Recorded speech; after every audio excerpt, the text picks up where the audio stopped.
राष्ट्रीय आंतरराष्ट्रीय स्तरावरच्या काही महत्त्वाच्या घडामोडी बघूयात।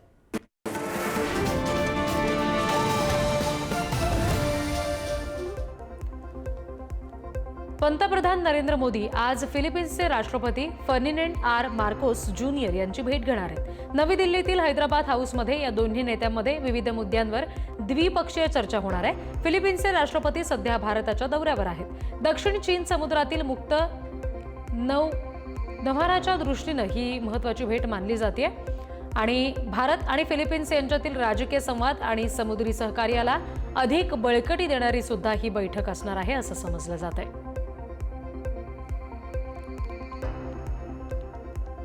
भारतावर रशियाकडून तेल आयात केल्यामुळे टीका करणाऱ्या अमेरिका आणि युरोपियन युनियनला भारतानं जोरदार प्रत्युत्तर दिलं। युक्रेन युद्धानंतर याच देशांनी रशियाकडून स्वतःसाठी पुरवठा वळवला आणि भारताला सुद्धा तेल आयातीसाठी प्रोत्साहन दिलं। परराष्ट्र मंत्रालयाच्या निवेदनामध्ये हे सगळं नमूद केलंय। भारताची ही आयात देशातील जनतेसाठी स्वस्त आणि स्थिर ऊर्जा पुरवठ्याच्या दृष्टीनं आवश्यक आहे असंही स्पष्टीकरण यामध्ये दिलं गेलंय। विशेष म्हणजे जे देश भारतावर टीका करत आहेत तेच रशियाशी खनिज, खतं, स्टील, रसायनं यासारख्या विविध क्षेत्रांमध्ये मोठ्या प्रमाणात व्यापार करतायत असे खडे बोल सुद्धा भारतानं सुनावले। राहुल गांधी यांना सुप्रीम कोर्टानं चांगलं सुनावलंय। सच्चे भारतीय असाल तर असं बोलणार नाहीत असं मत सुप्रीम कोर्टानं मांडलं। चीनशी झालेल्या संघर्षानंतर भारतीय लष्कराबाबत केलेल्या काही विधानांबद्दल राहुल गांधी यांना सर्वोच्च न्यायालयानं काल चांगलं सुनावलं। तुम्ही जर सच्चे भारतीय असाल तर अशी वादग्रस्त वक्तव्य करणार नाही या शब्दात न्यायालयानं नाराजी व्यक्त केली। मात्र या प्रकरणामध्ये लखनौच्या सत्र न्यायालयात सुरू असलेल्या खटल्याच्या कामकाजाला सर्वोच्च न्यायालयानं तात्पुरती स्थगिती दिलेली आहे।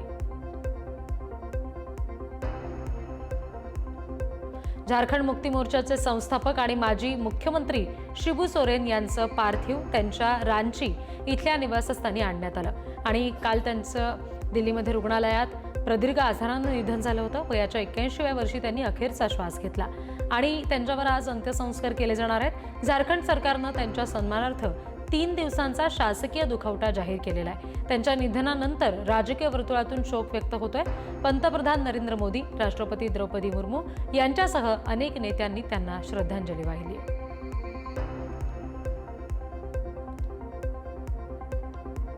भारताच्या आयुष मंत्रालयानं राष्ट्रीय औषधी वनस्पती महामंडळामार्फत 2 करार केलेले आहेत। पुण्यातील ईशवेद बायोप्लांट्स व्हेंचर यांच्याशी पहिला करार करण्यात आलेला आहे, ज्यामध्ये दुर्मिळ आणि नष्ट होण्याच्या मार्गावर असलेल्या औषधी वनस्पतींचं टिश्यू कल्चरद्वारे संवर्धन केलं जाईल।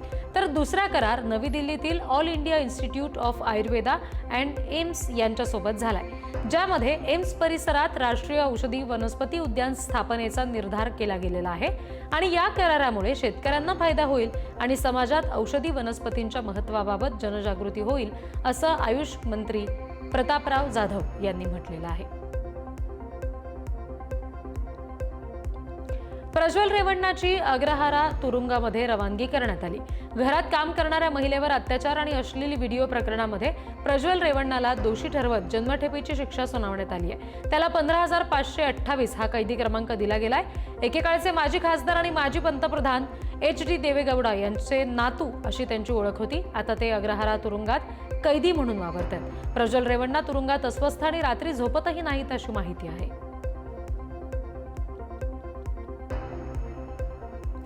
पतीची खरी कमाई उघड करण्यासाठी पत्नी बँक अधिकाऱ्यांना समन्स पाठवू शकते। दिल्ली उच्च न्यायालयाने या संदर्भात मोठा निर्णय दिलाय।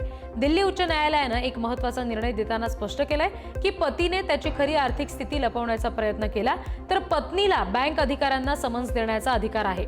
फेब्रुवारी 2012 मध्ये विवाहबद्ध झालेल्या एका महिलेने तिच्या पतीविरोधात कौटुंबिक हिंसाचार, हुंड्याची मागणी केल्याचा आरोप केला होता। त्या प्रकरणामध्ये न्यायालयाने या गोष्टी नमूद केल्या।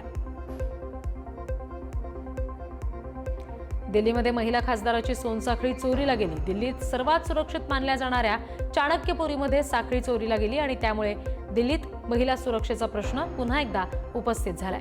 तर काँग्रेसच्या खासदार आर सुधा सरकारी निवासस्थानातून मॉर्निंग वॉकसाठी गेलेल्या होत्या आणि तेव्हा ही घटना घडली।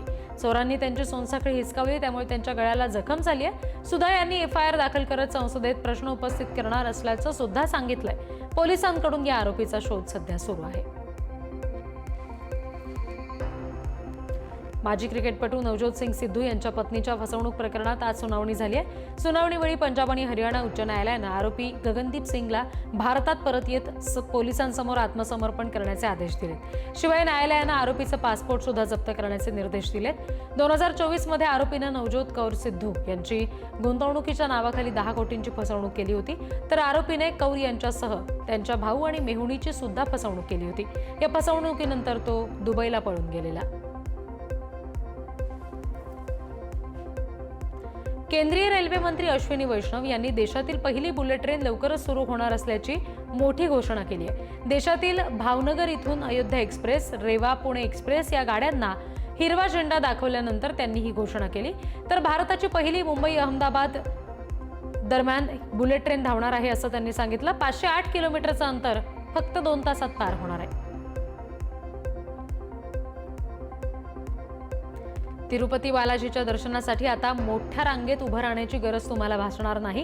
तिरुमला तिरुपती देवस्थाननं एक नवीन तांत्रिक उपक्रम सुरू केलाय, ज्यामध्ये गर्दी नियंत्रणासाठी आर्टिफिशियल इंटेलिजन्सचा वापर केला जातोय.